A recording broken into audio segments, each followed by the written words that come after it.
Welcome back. In our last session, we covered time management and productivity, how to organize your hours for maximum output. Today, we address the deeper question that time management alone can't answer. Why do you sometimes accomplish more in 2 focused hours than in 8 scattered ones? The answer isn't time, it's energy. Here's what I've observed over 25 years of working with high achievers at Stanford.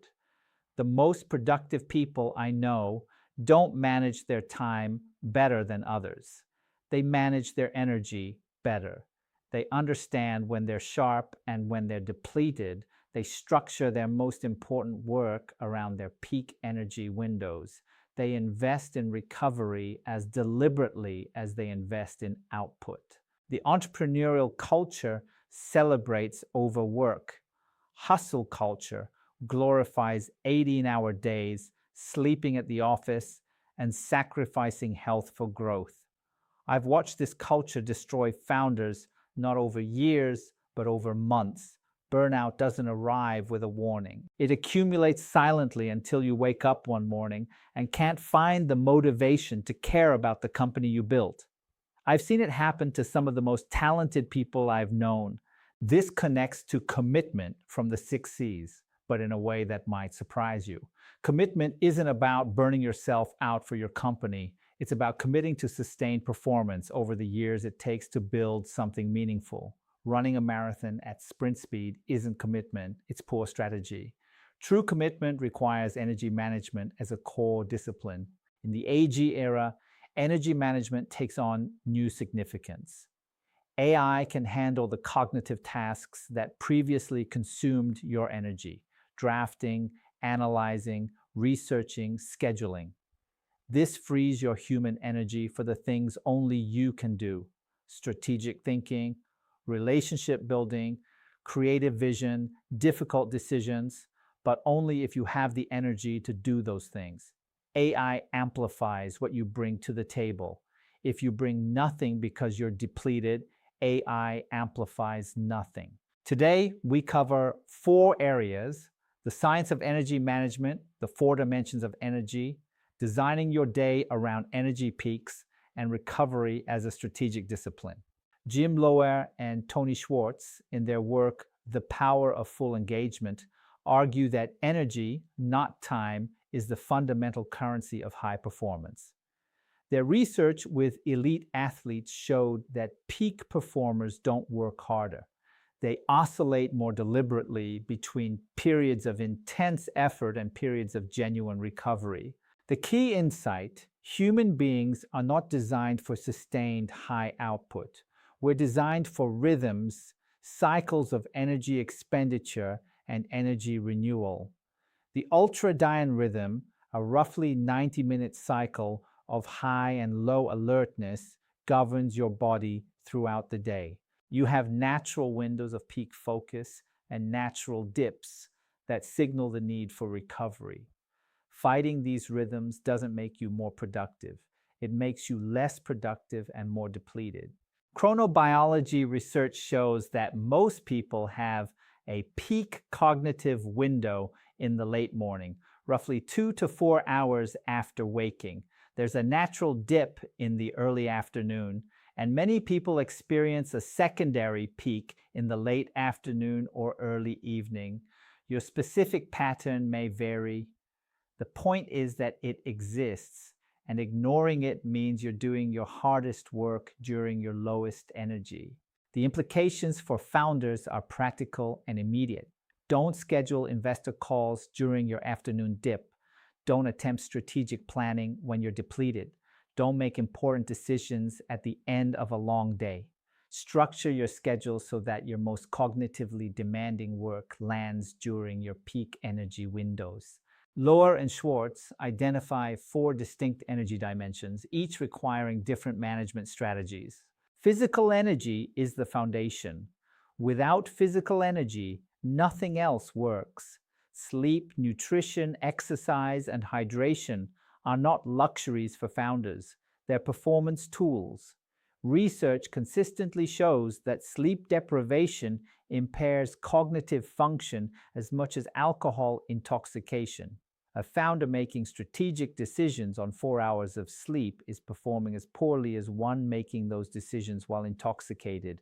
This isn't metaphor, it's neuroscience. 7 to 8 hours of sleep is non-negotiable for sustained cognitive performance. Exercise, even 30 minutes of moderate activity, increases energy and enhances cognitive function for hours afterward. Nutrition matters. Steady blood sugar through balanced meals prevents the energy crashes that derail afternoons. Emotional energy determines the quality of your interactions.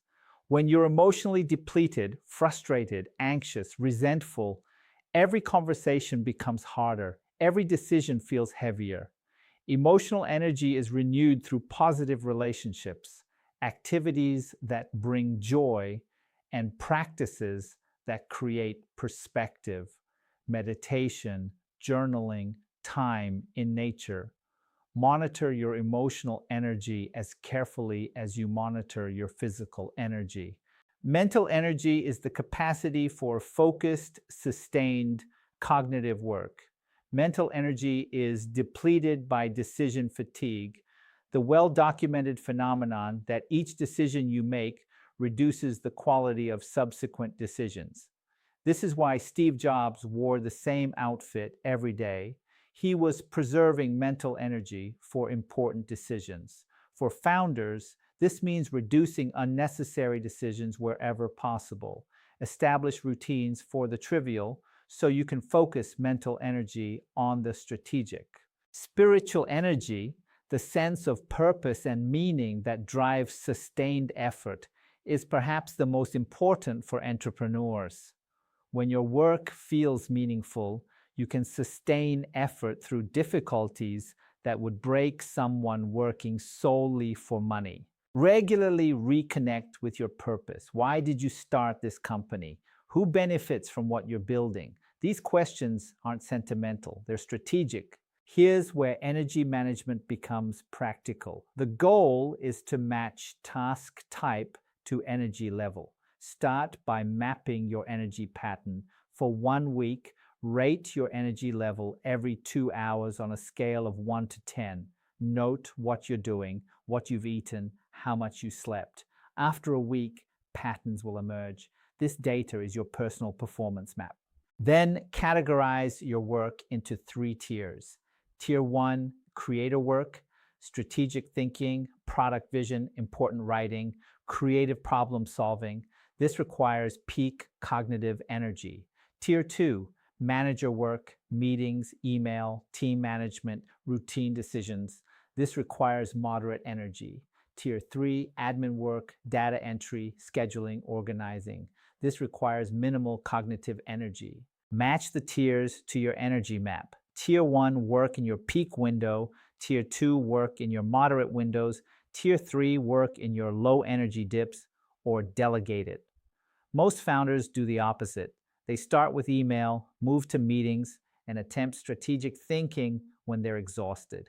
Reversing this sequence can transform your productivity without adding a single hour to your day.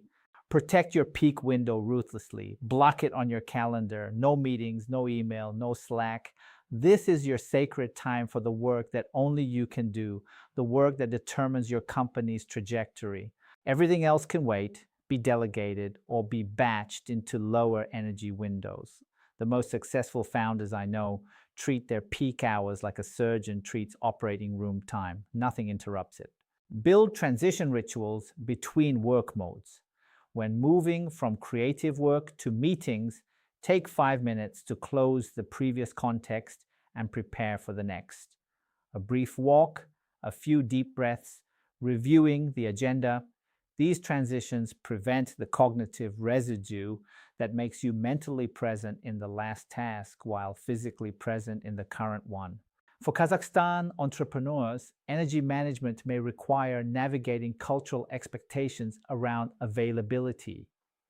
In business cultures that value responsiveness and relationship, being unavailable during peak hours can feel inappropriate. The solution? Communicate clearly about when and why you're focused, and be genuinely present and responsive during your available hours. Your stakeholders will accept boundaries if the quality of your engagement is consistently high when you are available. This is where most founders fail. They understand the concept of energy management, but treat recovery as a luxury rather than a necessity. Recovery isn't the absence of work. It's an active investment in future performance. Micro recovery happens throughout the day. Every 90 minutes, take a genuine break. Not scrolling your phone, which is stimulation, not recovery. Walk for 5 minutes, look out a window, stretch, breathe deeply. These micro recoveries prevent the steady depletion that turns a productive morning into an unproductive afternoon. Daily recovery means genuinely disconnecting from work for a period each day. Research by Sabine Sonnentag shows that people who psychologically detach from work during evening hours report higher energy and better performance the next day. Checking email at midnight isn't dedication, it's self-sabotage. Establish a hard boundary, say after 8 p.m., where you stop working and genuinely engage with other parts of your life. Weekly recovery means at least 1 day per week with minimal or no work. I know this feels impossible for founders. It's not impossible, it's essential.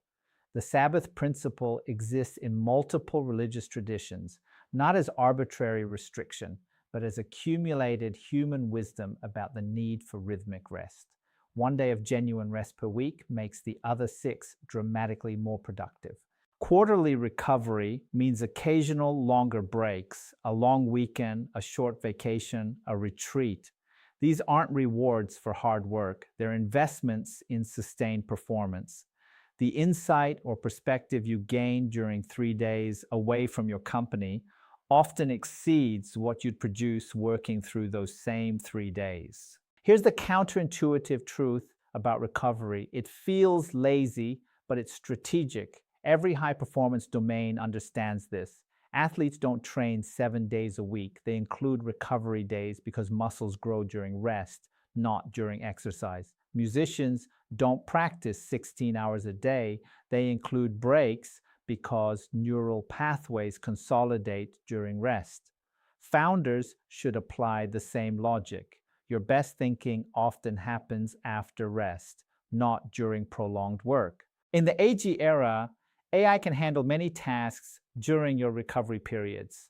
Set up automations that process routine work while you rest. Use AI to draft communications that you can review and send when you return. Let AI monitor your dashboards and alert you only if something truly urgent arises.